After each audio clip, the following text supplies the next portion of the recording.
నమస్తే శ్రీ మాత్రే నమః శ్రీ గురుభ్యో నమః శ్రీ క్రోధినామ సంవత్సరం మార్గశిర మాసం డిసెంబర్ నెల 2024 మేషాది ద్వాదశ రాశుల వారికి మాస ఫలితాలు ఎలా ఉండబోతున్నాయి అనే దాంట్లో ఇప్పుడు తులా రాశి వారికి ఎలా ఉంది అంటే గురు ఫలితంగా అభీష్ట కార్యసిద్ధి, దొంగల భయము, ప్రభుత్వంతో భయము, అధైర్యంతో కూడినటువంటి కఠినమైన మాటలు మీ నుంచి వస్తాయి. హద్దుమీరి కష్టాల పాలయ్యే సూచన కూడా కనబడుతోంది. శని యొక్క ఫలితం వలన ధన ధాన్య అభివృద్ధి, బంధుమిత్రుల సమాగమనము, నూతన గృహ నిర్మాణము, స్త్రీ వలన లాభములు, భూలాభములు, ధన లాభములు కూడా కలిగే అవకాశం ఉంది. రాహు యొక్క ఫలితం వలన సాహసము, సూక్ష్మబుద్ధి, శత్రువులపై విజయము, సర్వ విషయాల్లోనూ శుభవార్తలు, శుభ ఫలితాలు కూడా వింటారు. కేతు యొక్క ఫలితం వలన ధన నష్టము, ధనార్జన చెయ్యాలి అని అనుకుంటే అందులో అవాంతరాలు, నేత్ర రోగములు, తరచూ ప్రయాణాలు చేసి రావాల్సి వస్తుంది. తరచూ స్థానచలనాలు జరుగుతూ ఉంటాయి. అయితే మొత్తంగా ఈ రాశి వారికి ఎంత సంపాదించినా ఆదాయానికి మించిన ఖర్చులు కనబడుతున్నాయి. తలచిన కార్యంలో ఆటంకాలు, వృత్తి వ్యాపారాల్లో కలిసి రాకపోవడము, నమ్మిన వారి వల్ల దగా మోసగించబడము, చోర భయము, మీరు ఎంత మంచిగా ఉన్నా కానీ మీ మీద నిందలు పడే అవకాశం కనబడుతోంది. తరువాత ఎంత మంచి చేద్దామన్నా మీకే చెడు జరిగే అవకాశం కనబడుతోంది. ఏదైనా వివాహాది శుభకార్యాలు చేద్దామని అనుకుంటే అందులోనూ ఆటంకాలు కనబడుతున్నాయి. కాలయాపన జరిగే అవకాశం ఉంది. ఇదివరలో సంపాదించుకున్న, కష్టపడి కూడబెట్టుకున్న సొమ్ము ఏదైనా ఉంటే కనుక అది దొంగల పాలు, అగ్నిపాలు అయ్యే అవకాశం ఉంది. కాబట్టి చాలా జాగ్రత్త వహించండి. కోర్టు వ్యవహారాల్లో ఇరుక్కోవలసి వస్తుంది. కాబట్టి చాలా సమయస్ఫూర్తితో, సంయమనంతో మీరు వ్యవహరించాలి. పిత్రార్జిత సంబంధమైన ఆస్తులు ఏవైనా ఉంటే కనుక వాటిని చాలా జాగ్రత్తగా కాపాడుకోండి. చివరి నిమిషంలో మీ చేతులు జారిపోయే అవకాశం కనబడుతోంది. ఇతరుల వ్యవహారాల్లో జోక్యం కలగచేసుకోవాలి అంటే కనుక చాలా జాగ్రత్తగా ఉండండి. ఎందుకంటే తద్వారా మీరు చిక్కుల్లో పడే అవకాశం ఉంది.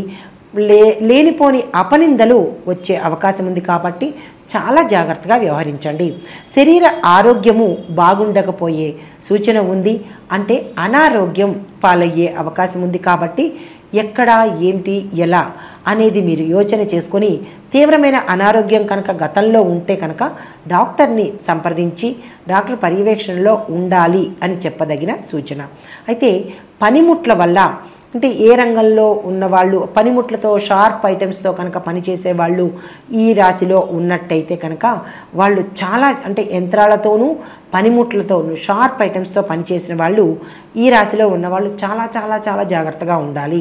ఎందుకంటే వాటి మూలకంగా మీకు దెబ్బలు తగిలే అవకాశము, అవయవాల్ని కోల్పోయే అవకాశం కూడా ఉంది. కాబట్టి చాలా కాషియస్గా మీరు వర్క్ చేసుకోవాలి.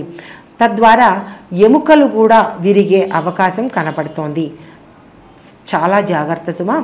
అయితే ఈ రాశిలో ఉండే స్త్రీలకు అంత అనుకూలంగా ఈ మాసం అయితే లేదు. వివాహ ప్రయత్నాలు ఏమైనా చెయ్యాలి అని అనుకుంటే కనుక వాటికి ఆటంకాలు ఏర్పడే అవకాశం ఉంది. కాబట్టి వివాహ ప్రయత్నాలు అయితే మాత్రం ఈ మాసంలో చెయ్యొద్దు. ఒకవేళ తప్పనిసరిగా చెయ్యాలి అని అనుకుంటే కనుక నేను చెప్పబోయే పరిహారాలను పాటించుకుని ఆ ప్రయత్నాలు చేసుకోండి.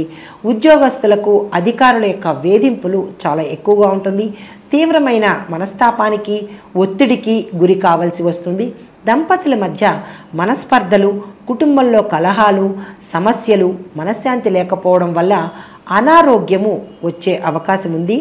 చాలా జాగ్రత్తగా, సంయమనంతో, సమయస్ఫూర్తితో వ్యవహరించండి. ఈ రాశి వారికి స్థిరాస్తులు అభివృద్ధి చేసుకునే అవకాశం కనబడుతోంది. అయితే బంధువర్గంలో ఉన్న వాళ్ళతో మీకు తెలుస్తారు కదా, ఎవరో మీకు బంధువర్గంలో మీకు అనుకూలంగా లేని వారి వల్ల మీరు మాట పడే అవకాశము, వారి వల్ల మీరు గౌరవ ప్రతిష్టలు భంగం కలిగే అవకాశము కనబడుతోంది. వారు ఎవరు, ఏమిటి అనేది మీరు యోచన చేసుకోండి. తరువాత ఇంట్లోనూ బయట ప్రభుత్వ పరంగా మీకు మంచి గౌరవ ప్రతిష్టలు సన్మానాలు సత్కారాలు జరిగే అవకాశం ఉంది. ప్రభుత్వ పరంగా మీకు మంచి అనుకూలమైన వాతావరణం కనబడుతోంది. నూతన ప్రయత్నాలు ఏమైనా చేసినట్టయితే కనుక కలిసి వస్తాయి. ధనాదాయం కూడా చాలా బాగుంటుంది. ఇప్పుడు ఆయా రంగాల్లో ఉండేవారికి ఎలా ఉండబోతోంది అంటే, ముందుగా విద్యార్థులకు విద్య యందు ఆసక్తి చాలా తక్కువగా ఉంటుంది. శ్రద్ధ పెట్టి చదివితేనే మీరు ర్యాంకులు సంపాదించగలుగుతారు. పాస్ అవ్వడం కూడా చాలా కష్టంగా పాస్ అయ్యే అవకాశం ఉంది. కాబట్టి అశ్రద్ధ చేయొద్దు. మీరు మెంటల్ ఎబిలిటీ అంటే మీ కాన్ఫిడెన్స్ లెవెల్స్ని పెంచుకోవాల్సిందే ఈ మాసంలో తప్పదు. ఎందుకంటే మీరు పోటీ పరీక్షలకు వెళ్ళేటప్పుడు అది మీకు చాలా ఉపయోగపడుతుంది.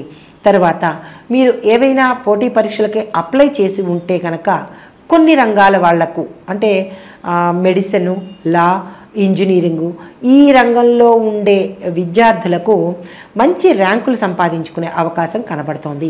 క్రీడాకారులకు మంచి మంచి విజయాలు, పతకాలు పొందుతారు. తదుపరి ఉద్యోగస్తులకు బాధ్యతలు ఎక్కువై పని ఒత్తిడి వల్ల ఇష్టం లేని ప్రదేశాలకు ట్రాన్స్ఫర్లు జరగడం వల్ల మీకు ఒకంత మనశ్శాంతికి కరువు అవుతుంది. ప్రైవేట్ సంస్థల్లో పనిచేసే వారికి తరచూ మార్పులు, ఇంటర్నల్గా చాలా మార్పులు చేసే అవకాశం ఉంది. మీకు ఇష్టం లేకపోయినా, అనుకూలంగా లేకపోయినా అక్కడికి తప్పనిసరిగా వెళ్ళవలసి రావచ్చుంది. తర్వాత అధికారుల వల్ల మీకు మనస్తాపం ఎందుకు కలుగుతుందంటే, మీకు ప్రైవేట్ రంగంలో ఉండే వాళ్ళకి టార్గెట్లు కంప్లీట్ చేయలేదు అనే అంశం మీద అధికారులు మిమ్మల్ని వేదనకు గురి చేసే అవకాశం కనబడుతోంది. మీకు ఇష్టం లేని ప్రదేశాలకు ట్రాన్స్ఫర్లు చేసే అవకాశం ఉంది. తద్వారా మీకు ఆదాయం పెరిగే అవకాశం కూడా కనపడుతోంది. కొంతమంది కంపెనీలు షిఫ్ట్ అయ్యే అవకాశం కూడా ఉంది. తదుపరి వ్యవసాయదారులకు 2 పంటల్లోనూ ఆశించినంత దిగుబడి, లాభాలు మీకు వస్తాయి. కొన్ని పంటల్లో మాత్రము మీకు నిరాశే ఎదురవుతుంది. పెట్టుబడులు పెట్టకుండా ఉండకపోవడమే మంచిది. ఎందుకంటే పెట్టుబడులు పెట్టినా కానీ మీకు లాభాలు వచ్చే అవకాశం లేదు. తర్వాత అనవసరంగా రుణాలు తీసుకోవాల్సిన పరిస్థితి ఏర్పడుతుంది. కాబట్టి ఒకంత ఆలోచన చేసుకోండి. పండ్ల తోటల వారికి చక్కని మంచి లాభాలు పొందే అవకాశం కనబడుతోంది.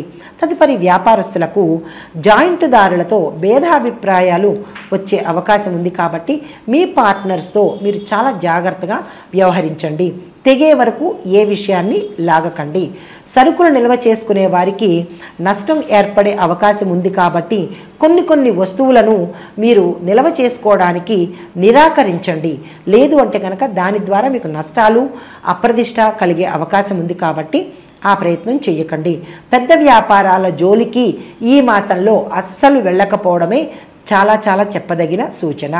అయితే కొన్ని వ్యాపారస్తులకు, కొన్ని వ్యాపారాలు చేసే వాళ్ళకి పట్టిందల్లా బంగారమా అన్నట్లుగా ఉంటుందన్నమాట. అయితే గతంలో ఎన్నడూ లేని విధంగా వ్యాపారాలు లాభాలను పుంజుకుంటాయి. ప్రభుత్వ నిర్ణయాలు చాలా అనుకూలంగా ఉంటాయి మీకు. తదుపరి క్రీడాకారులు, కళాకారులు, సినీ, టీవీ, నటీనట వర్గం వారికి ఆదాయం చాలా సామాన్యంగా ఉంటుంది. ప్రతిభకు తగిన గుర్తింపు ఈ మాసంలో మీకు ఉండకపోవచ్చు. యాక్టర్లకు నూతన అవకాశాలు చాలా తక్కువగా వస్తాయి. నిర్మాతలకు, డైరెక్టర్లకు ఈ మాసం మిశ్రమ ఫలితాలు. మీరు ఎంత పెట్టారో అంత మాత్రమే లాభం వచ్చేటట్టుగా ఉంటుంది తప్ప మీరు ఆశించినంతగా అయితే రాకపోవచ్చు. తదుపరి కాంట్రాక్టుదారులకు పెద్ద కాంట్రాక్టులు మీరు అగ్రిమెంట్లు చేయకండి. అవి ఎప్పటికీ మీకు కలిసి రాని స్థితిలో ఉంటుంది. కాబట్టి ఈ మాసం పెద్ద కాంట్రాక్టుల జోలికి వెళ్ళకండి. ఊహించినంత లాభాలు రాకపోయినా మీకు నష్టాలు కలగజేసే అవకాశం ఉంది. చేసే పనిలో ఆటంకాలు ఎదురయ్యేటట్టుగా ఉంది. బిల్లులు మీకు సకాలంలో వసూలు అయ్యే పరిస్థితి లేదు. తదుపరి రాజకీయ నాయకులకు ఒకంత ప్రజాదరణ తగ్గి గడపకు వెళ్ళి చేపట్టే కార్యక్రమాలలో అవమానాలను తిరిగి పడవలసి వస్తుంది. కాబట్టి చాలా జాగ్రత్తగా వ్యవహరించండి. అధిష్టాన వర్గం నుంచి మీకు ఒత్తిళ్లకు లొంగిపోయే పరిస్థితి గోచరిస్తోంది. చాలా జాగ్రత్తగా వ్యవహరించండి. ప్రజల యొక్క సమస్యలను మీరు సకాలంలో కనుక పరిష్కారం చేసినట్లయితే ఒకంత పేరు ప్రతిష్టలు తెచ్చుకునే అవకాశం 1%గా కనబడుతోంది. అయితే అధిష్టాన దృష్టిలో కనుక మీరు ఈ మంచి పనులు చేసి పడినట్టయితే కనుక మీరు వారి మనసుని గెలుచుకోవడమే కాదు, మీరు అనుకున్న పదవులను కూడా గెలుచుకుంటారు. అయితే ఇక్కడ ఒక విషయం, కొత్తగా రాజకీయ రంగంలోకి వద్దాము అని అనుకున్న వాళ్ళకి ఈ మాసంలో మీ యొక్క జన్మ నక్షత్రానికి సరిపడా సమయాన్ని చూసుకొని కనుక మీరు ప్రయత్నం చేస్తే గెలుపొందే అవకాశం తప్పనిసరిగా ఉంది. అయితే ఇప్పుడు నక్షత్రాల వారీగా పరిహారాలు చూసుకున్నట్టయితే ముందుగా చిత్తా నక్షత్రం వారికి మంగళవారం నియమాలు పాటిస్తూ మంగళవారం నాడు సుబ్రహ్మణ్యేశ్వర స్వామికి ఆరాధన, అభిషేకాలు తప్పనిసరిగా నిర్వహించండి. మీ యొక్క అదృష్ట సంఖ్యలు 2, 3, 4, 6. మీ యొక్క అదృష్ట వారాలు మంగళ, బుధ, శనివారాలు. అయితే తదుపరి స్వాతి నక్షత్రం వారికి ఆపదుద్ధారక దుర్గాదేవి స్తోత్రాన్ని తప్పనిసరిగా మీరు పఠించాలి. అయితే మీ యొక్క అదృష్ట సంఖ్యలు 3, 4, 5, 6. మీ యొక్క అదృష్ట వారాలు ఆది, మంగళ, బుధ వారాలు. తదుపరి విశాఖ నక్షత్రం వారు గురువులను గౌరవిస్తూ గురు ఆలయాలను సందర్శించాలి. గురువులకు సన్మానాలు, సత్కారాలు, ఆర్థికంగా కూడా మీరు సహాయపడాలి. అయితే గురువు యొక్క అనుగ్రహాన్ని పొందాలి అంటే ఇవి తప్పనిసరి. అది మీ యొక్క అదృష్ట సంఖ్యలు 3, 4, 6, 7. మీ యొక్క అదృష్ట వారాలు ఆది, సోమ, మంగళవారాలు. అయితే మొత్తంగా ఈ రాశి వారికి చెప్పదగిన పరిహారం ఏంటంటే, ఇందులో మీకు ఒక చిన్న సందేహం రావచ్చు, మాకు నక్షత్రాలు తెలియవు, పాదాలు ఏమీ తెలియవు, మరి మేము ఏం పాటించాలి అని అనేవారి కోసము ఇప్పుడు నేను చెప్పేది ఏంటంటే, గురువుకి కేతువుకి కూడా జపాలు, దానాలు చేసుకోండి. మృత్యుంజయ జపం కానీ హోమం కానీ చేసుకోండి. లేదా అంటే మానేమని కాదు, దానితో పాటుగా కృష్ణుడు, సాయినాథుడు, సుబ్రహ్మణ్యేశ్వర స్వామి, దత్తాత్రేయ స్వామి వారి యొక్క ఆలయాన్ని దర్శించి వారి యొక్క మంత్రాలను కనుక మీరు పఠించినట్లయితే ఒకంత ఉపశమనం కలిగే అవకాశం ఉంది. అయితే ఈ రాశి వారు మొత్తంగా పఠించవలసిన మంత్రం ఏంటంటే, ఓం తత్వ నిరంజనాయ తారక రామాయ నమః అనే ఈ మంత్రాన్ని 108 సార్లకు తక్కువ కాకుండా పఠించండి. ఈ రాశి వారికి కలిసి వచ్చే రంగులు ఏంటంటే తెలుపు, నలుపు, నీలము, ఆకుపచ్చ.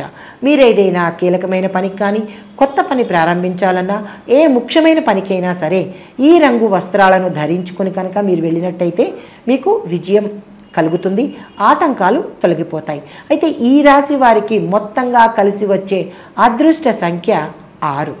దీన్ని ఉపయోగించుకొని ఈ పరిహారాలను పాటించుకొని మీరు మీ యొక్క దేవతానుగ్రహాలని పొందుతారని ఆశిస్తూ నమస్తే.